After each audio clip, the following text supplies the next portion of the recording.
Karl Siegling from Cadence Capital, pleasure to have you here. Can I start by asking what are the biggest emerging trends that will impact the year ahead? Look, everyone, thanks for your time. And it's a very important time to be asking these questions because we're on our roadshow at the moment explaining to people that there's been a very significant change in trend in the world at the moment. And that is the change in interest rates.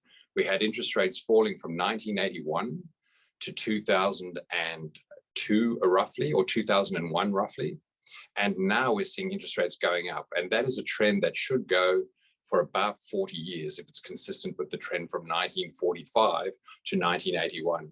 And these long-term changes in trend are sometimes the most important ones that we see. And what are your preferred emerging stocks or sectors? Okay, so following on from the answer from that first question, it becomes important to work in sectors and stocks that can perform well in periods of rising interest rates. So let's just reflect on the period we had where interest rates were falling from 14% in America and 17% in Australia to about 2% in Australia and 0% in America. During that period, you could buy any asset really. And as interest rates fell, your repayments on interest were lower and the asset went up in value because the asset is an inverted, it's priced on inversion of the interest rates. So really, in those days, I'd jokingly say what you did was you bought the dip. Whenever any asset fell slightly in value, you just bought it and it recovered again. We're in a completely different environment to that now. So now we're in an interest rate rising environment. Assets on average will really struggle. When interest rates go up, bond prices go down. House and property prices go down, and PEs, free cash flow, etc., valuation metrics for stocks go down as well. So you're then stuck trying to find those ones that benefit from rising interest rates, companies that have pricing power. These companies with pricing power are the things that you need, not the things that you want to buy, not discretionary items, but the things that you need, like energy, petrol for your car, or any fuel or electricity, gas, food, and any of these items of necessity become expensive because the price of them goes up and you still have to buy them because the price of everything's going up.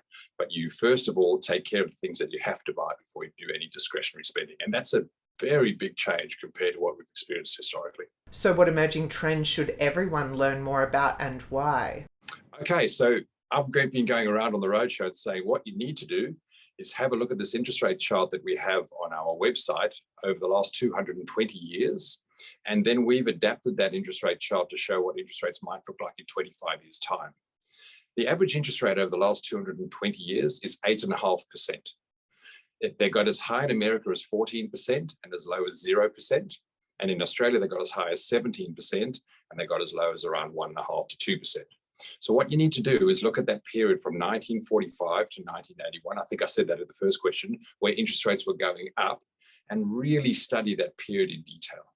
That's a period that if you reflected on it, you would find inflation, you would find rising energy prices, you would find rising cost of food and protein, you would find skirmishes and what we call small wars, not a major world war, small wars to capture territories where you could capture energy resources and the scarce resources that are available on the earth. You'd be wanting those. And then you might have something like someone trying to corner the silver market, like happened in 1976, to try and manipulate the US dollar. That didn't succeed. And then towards the end of that interest rate rising period, you had a massive surge in gold price as everyone thought, okay, these very high interest rates, nothing retains its value. So we have to try and buy something like gold. Now, imagine that world, a world where you have skirmishes over territory, rising petrol prices, rising energy prices, rising gas, electricity, inflation in the system. You don't have to imagine it. It's already started happening.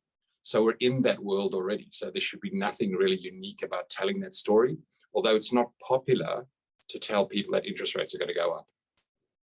Obviously, everyone, almost everyone, is biased towards buying an asset, borrowing money to buy it, and then wanting it to go up in value and hoping that the interest payments don't go up. I mean, politicians are not going to say it's great that interest rates go up. Your bank manager's not going to say it's great that your employer, your employee, no one's going to think it's great that interest rates are going up. They just are.